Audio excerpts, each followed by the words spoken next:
नमस्कार आप विद्यार्थी। आज हम लोग डीसी जनरेटर के पार्ट्स के बारे में देखेंगे कि डीसी जनरेटर में कौन कौन से पार्ट हैं और उस पार्ट का क्या यूजेस होता है। कल की क्लास में हम लोगों ने देखा डीसी जनरेटर में हमारे दो पार्ट्स होते हैं, एक स्टेटर होता है और दूसरा हमारा रोटर होता है। स्टेटर में उस भाग को कहते हैं जो मशीन में क्या रहता है, स्थिर रहता है, उसे स्टेटर कहते हैं। और रोटर मशीन का वो भाग होता है जो घूमता है या घूर्णन करता है या रोटेट करता है, उसे कहते हैं रोटर। और जो भाग मशीन में स्थिर रहता है, हमने स्टेटर की साइड देखा था, डायग्राम एक बनाया था किसी मशीन में कि हमारा जो भाग स्थिर रहता है, जैसे हो गया हमारा योग, दूसरा हमारा हो गया टर्मिनल बॉक्स, तीसरा लिफ्टिंग डिवाइस, चौथा फील्ड पोर्ट और उसके बाद में फील्ड पोर्ट, ये सब मशीन में क्या रहते हैं, स्थिर रहते हैं। उसी तरह आपने कल देखा था रोटर में कौन कौन से पार्ट होंगे। तो रोटर में जो पार्ट घूमता है मशीन, जैसे हमारा शाफ्ट घूमती है, फिर कम्यूटेटर घूमता है, फिर उसके साथ में हमारा क्या होता है, आर्मेचर भी घूमता है, आर्मेचर कंट्रोल भी होती है और आर्मेचर में स्लॉट होते हैं और आर्मेचर में इसी स्लॉट में वाइंडिंग हम लोग करते हैं। और कम्यूटेटर से क्या होता है, ब्रश कांटेक्ट से बनाए रखते हैं ताकि जो हमारा आर्मेचर होता है जिसमें एसी उत्पन्न होता है, कम्यूटेटर के माध्यम से उस एसी को डीसी में चेंज करके ब्रश के द्वारा हम लोग करंट को कनेक्ट करके टर्मिनल बॉक्स तक ले जाते हैं, इसीलिए वहाँ ब्रश का उपयोग करते हैं। तो आज हम लोग जो कलर में स्टेटर और रोटर के पार्ट पढ़ा था, उस पार्ट का क्या क्या यूज होता है मशीन में, इसके बारे में देखते हैं।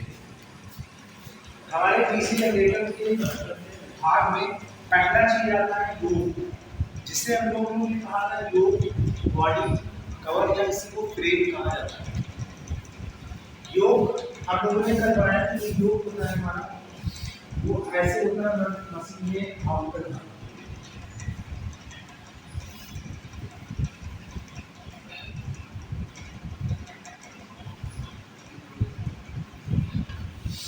ये हमारा टर्मिनल बॉक्स,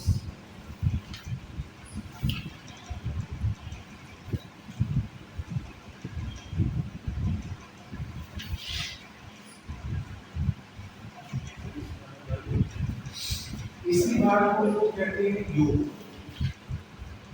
इसी को कहते हैं बॉडी, इसी भाग को कहते हैं फ्रेम, इसी भाग को कहते हैं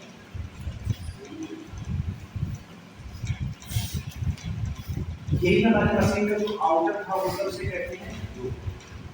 योग जो होता है हमारा छोटी मशीनों में हम लोग किस चीज का बनाते हैं, कास्ट आयरन का बनाते हैं, और बड़ी मशीनों में हम लोग योग जो होता है उसे कास्ट स्टील से बनाते हैं। और इसकी दोनों साइड में कवर लगे होते हैं जो इसको ढके हुए रहते हैं। इसी योग में हमारे क्या होते हैं, फील्ड पोर्ट कसे होते हैं। तो योग का काम क्या होता है, मशीन को बाहरी आघात, धूल कण, नमी से सुरक्षा प्रदान और मशीन के सारे भाग को धारण करना योग का जो काम होता है। किसका बनाते हैं, छोटी मशीन के लिए योग को हम लोग बनाते हैं कास्ट आयरन से, और बड़ी मशीन में हम लोग योग को बनाते हैं कास्ट स्टील से। तो ये इसी का। और योग का काम क्या होता है, चुंबकीय क्षेत्र को रास्ता भी प्रदान करना। दूसरा चीज हमारा होता है फील्ड पोल। फील्ड पोल का काम क्या है, विद्युत चुंबकीय क्षेत्र मशीन में स्थापित करना। तो चुंबकीय क्षेत्र को मशीन में स्थापित करने के लिए क्या करते हैं, फील्ड पोल को लगाते हैं। ये हमारा फील्ड पोल है। इस पोल पे हम लोग क्या करते हैं, वाइंडिंग्स कर देते हैं और बाहर से बैटरी से क्या करते हैं, इसको सप्लाई देते हैं। जब इसमें करंट फ्लो होगी तो करंट एक साइड से इंटर करेंगे, दूसरी साइड से करंट आउट होगी। तो जब करंट इंटर करती है तो उधर नॉर्थ पोल करता है और जहाँ से करंट आउट साइड होती है वहाँ साउथ पोल। क्योंकि साइंटिस्ट ऑस्ट्रेलिया का था, जब किसी वायर की करंट फ्लो होती है तो उसके चारों ओर चुंबकीय क्षेत्र स्थापित किया। यानी जब आप इसमें करंट फ्लो कराएंगे तो उसके कारण क्या होता है, चुंबकीय क्षेत्र। इस चुंबकीय क्षेत्र को कहते हैं विद्युत चुंबक। और एक हमारा होता है स्थायी चुंबक, जो स्पीकर या लाउड स्पीकर में पहले से लगा होता है, जिसे लोड स्टोन के नाम से जाना जाता है। तो ये विद्युत चुंबक है, क्योंकि जितनी देर से सप्लाई रहेगी उतनी देर से चुंबकीय क्षेत्र रहेगा। जैसे सप्लाई को हम डिस्कनेक्ट कर देंगे वैसे हमारा चुंबकीय क्षेत्र समाप्त हो जाएगा। तो हम लोग इस डीसी मशीन में लोग विद्युत चुंबकीय सिद्धांत के अनुसार ही हमारा मशीन कार्य करती है। इन बॉल को हम लोग क्या करते हैं, लैमिनेटेड सिलिकॉन स्टील से बनाते हैं, ताकि इस मशीन में एडी करंट लॉसेस को कम किया जा सके। और इसके लास्ट में हम लोग क्या लगा देते हैं, पोल सूप लगाते हैं। पोल सूप को हम लोग क्या बनाते हैं, सॉलिड पोल को लैमिनेटेड करके बनाते हैं, ताकि एडी करंट लॉस को कम किया जा सके। पोल सूप का काम क्या होता है, दो काम होता है। एक तो वाइंडिंग को बाहर खिसकने नहीं देते, दूसरा चीज फ्लक्स को फैलाकर ये हमको मशीन में देती है। यानी फ्लक्स को फैलाकर पूरा मतलब फैलाकर देना ही पोल सूप का काम होता है। लेकिन spread out the flux, flux को हमेशा फैलाए रखना ही क्या होता है, पोल सूप का काम होता है। तो फील्ड पोल का काम क्या होता है, चुंबकीय क्षेत्र को स्थापित करने के लिए हम लोग क्या लगाते हैं, मशीन में लगाते हैं। अब यही का हमारा क्या होता है कि फील्ड पोल ऐसे लगाते हैं,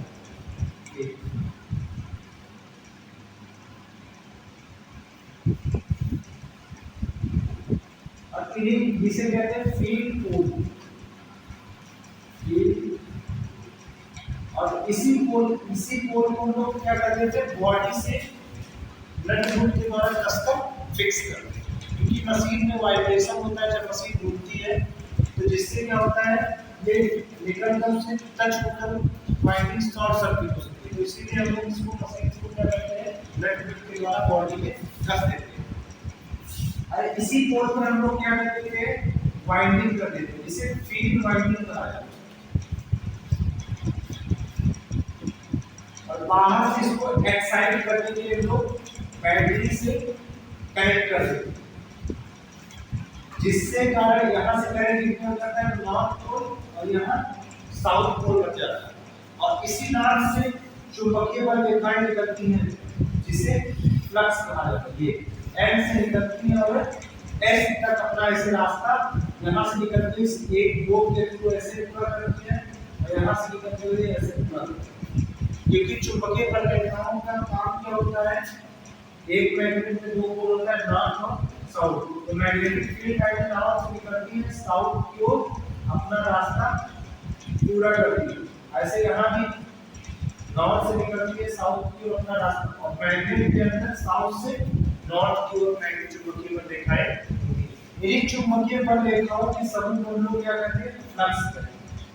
और फ्लक्स का मतलब क्या होता है, वेबर। एक वेबर बराबर होता है 10 की पावर 1 लाइन, मतलब 10 की पावर 8 लाइनें मिलकर एक वेबर, मतलब एक वेबर का फ्लक्स प्रोड्यूस करती है। अब ये जो फील्ड पोल होते हैं हमारे मशीन में दो प्रकार, एक सुसहित लैमिनेटेड पोल होता है, जिसे कहते हैं लैमिनेटेड पोल विद सू। जो बड़ी मशीनें होती हैं उसमें हम लोग लैमिनेटेड पोल विद सू का उपयोग करते हैं।